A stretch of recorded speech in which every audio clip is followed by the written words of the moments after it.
तो ये हमारा एरिटेनॉइड कार्टिलेज है और इस एरिटेनॉइड कार्टिलेज के ऊपर हमारी वोकल फोल्ड्स होती है। तो ये वाला रीमा ग्लोटिडिस 2 पार्ट में अगेन डिवाइडेड है।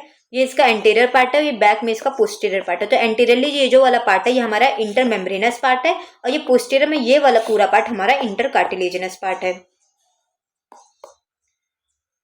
तो ये इंटर मेम्ब्रेनस पार्ट क्या है, एंटीरियर पार्ट है, वोकल कॉर्ड्स के फ्रंट वाला पार्ट है। और ये इंटर कार्टिलेजिनस पार्ट क्या है, ये एरिटेनॉइड कार्टिलेज का बैक वाला पार्ट है। पोस्टीरियर पार्ट है बिटवीन द एरिटेनॉइड कार्टिलेज, 2 एरिटेनॉइड कार्टिलेज के बैक में पोस्टीरियर में ये हमारा होता है इंटर कार्टिलेजिनस पार्ट। फिर देखते हैं लैरिंजियल कैविटी कितने हिस्सों में डिवाइड है। तो डिवीजन देखते हैं लैरिंजियल कैविटी का। तो ये हमारी जो लैरिंजियल कैविटी है ये किस फोल्ड की वजह से डिवाइड होती है। जो हमने वेस्टिबुलर फोल्ड ऊपर की तरफ देखा था, वोकल फोल्ड नीचे की तरफ देखा था। तो ये दोनों फोल्ड की वजह से जो हमारी पूरी लैरिंग्स की कैविटी है, लैरिंजियल कैविटी, वो 3 हिस्सों में डिवाइड हो जाती है। एक हमारा होता है सुप्राग्लॉटिक कैविटी, एक होती है हमारी ग्लॉटिक कैविटी, एक होती है हमारी सबग्लॉटिक कैविटी। तो सुप्राग्लॉटिक कैविटी क्या होती है, अबव द वेस्टिबुलर फोल्ड। देखो ये हमारी ऊपर वेस्टिबुलर फोल्ड होती है और नीचे हमारी वोकल फोल्ड होती है। तो ये वेस्टिबुलर फोल्ड के ऊपर वाला जो पूरा पार्ट है ये हमारा क्या है, supraglottic cavity. Between the vestibular fold and vocal fold, ये वेस्टिबुलर फोल्ड और वोकल फोल्ड के बीच वाला ये जो हमारा पार्ट है ये हमारा क्या है, ग्लॉटिक कैविटी। अब इस वोकल फोल्ड के नीचे वाला पूरा पार्ट क्या हो गया, हमारा सबग्लॉटिक कैविटी। मैं आपको इसे 2D में दिखाती हूँ। यहाँ हमारी ऊपर साइड होती है वेस्टिबुलर फोल्ड, ये जो मैं अभी बना रही हूँ, ड्रॉ कर रही हूँ, हमारी वेस्टिबुलर फोल्ड है। नीचे साइड होती है हमारी वोकल फोल्ड। तो अबव द वेस्टिबुलर फोल्ड हमारा सुप्राग्लॉटिक पार्ट होता है। In between the vestibular fold and vocal fold हमारा होता है ग्लॉटिक कैविटी। और इसके नीचे ये हमारे वोकल फोल्ड के नीचे कौन सी कैविटी होती है, सबग्लॉटिक कैविटी। तो हमारा लैरिंजियल कैविटी ये 2 फोल्ड के जैसे 3 कैविटी में अगेन डिवाइड है, सब डिवाइड है।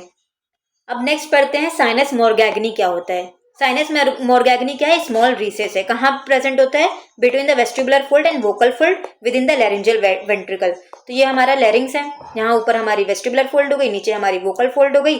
तो ये वो वेस्टिबुलर फोल्ड और वोकल फोल्ड के बीच में हमारा एक स्मॉल रिसेस होता है। उस रिसेस को हम क्या कहते हैं, प्रोजेक्शन को हम क्या कहते हैं, साइनस ऑफ मोरगैग्नी।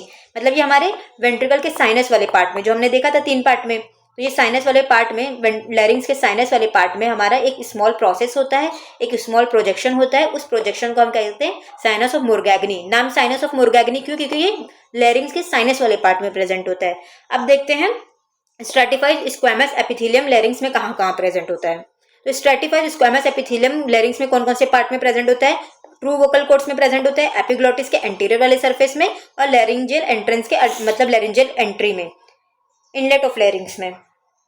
तो इतनी जगहों पे हमारा स्ट्रैटिफाइड स्क्वैमस एपिथेलियम होता है लैरिंग्स में। और बाकी जगहों में हमारा क्या होता है, सीलिएटेड एपिथेलियम। लैरिंग्स में कौन सी सेल होगी, वैसे तो सीलिएटेड एपिथेलियम होगी। और इन सब जगहों में हमारी कौन सी सेल होगी, stratified squamous epithelium. True vocal cords में हमारी ये वाली सेल होगी, एपिग्लॉटिस में हमारी स्ट्रैटिफाइड स्क्वैमस एपिथेलियम होगी, और लैरिंजियल इनलेट में हमारी। तो अगर आपको मेरी वीडियोस अच्छी लगती है, मैं आपको 3D एनिमेशन से पढ़ाती हूँ, 2D डायग्राम से भी पढ़ाती हूँ। अगर आपको अच्छी लगती है तो चैनल को जरूर सब्सक्राइब करो और अपने ज़्यादा से ज़्यादा मेडिकोस फ्रेंड में चैनल को शेयर करो।